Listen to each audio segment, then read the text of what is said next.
Bismillahirrahmanirrahim. Assalamu alaikum all of you and welcome back to the channel. Today the English expression that we are going to discuss about is how does that sound? How does that sound? इसका मतलब क्या होता है और इसके answer में अगर आपने yes कहना है तो वो कैसे कहना है और अगर आपने इसके आंसर में no कहना है तो वो कैसे कहना है. इंशाल्लाह we are gonna put the light on it. How does that sound? How does that sound को समझने के लिए आप ज़रा सिचुएशन को समझें. मसलन दोस्त बैठे हुए हैं आपस में और वो बात कर रहे हैं कि जी बर्गर खा लेते हैं, एक कह रहा है कढ़ाई गोश्त खा लेते हैं, एक कह रहा है बिरयानी खा लेते हैं. तो आप आगे से कहते हैं यार ऐसा करते हैं कढ़ाई खा लेते हैं. How does that sound? ठीक है, ये इसके बारे में आपका क्या ख्याल है या ये चीज़ आपको कैसी लगती है, इस बारे में आपकी क्या राय है. इसका मतलब ये होता है. अब मिसाल के तौर पे आपके दोस्तों में ऑप्शन चल रही थी कि कढ़ाई गोश्त खा लें या बिरयानी खा लें या कोई बर्गर खा लें.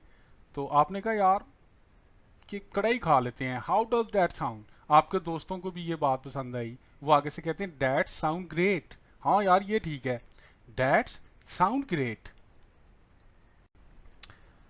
अब अगर आपने किसी चीज़ से ना करनी हो, मिसाल के तौर पे you are given a choice, आपको चॉइस दी जाती है कि would you like to go with coffee और टी.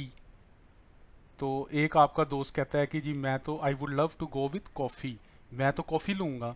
आप कहते हो sorry that doesn't sound great to me, नहीं यार मैं कॉफ़ी नहीं पीता या मुझे पसंद नहीं है. I would love to go with tea, यानी कि मैं चाय पीना पसंद करूँगा. तो जब आपने डैट साउंड ग्रेट क्या आंसर देना उस नो के अंदर, तो उसमें आप कहेंगे that doesn't sound great to me, I would love to go with tea, यानी कि इस पार्टिकुलर सिचुएशन में. इसी तरह जब आपसे अगर कहा जाए कि यार we would love to go Kashmir, तो आप कहते हैं आप वहाँ पे जाना नहीं चाह रहे, तो आप वहाँ पे ये कह सकते हैं that doesn't sound great to me, I would love to visit Swat, अगर आपको स्वात पसंद है. तो इन सिचुएशन के अंदर यानी कि सिचुएशन को आपने समझना है. So thank you so much guys for watching the video. If you like the video, please hit the like button and don't forget to subscribe the channel. In next video gonna come in here again with new topic. Till then take care of yourself. Allah Nigeban.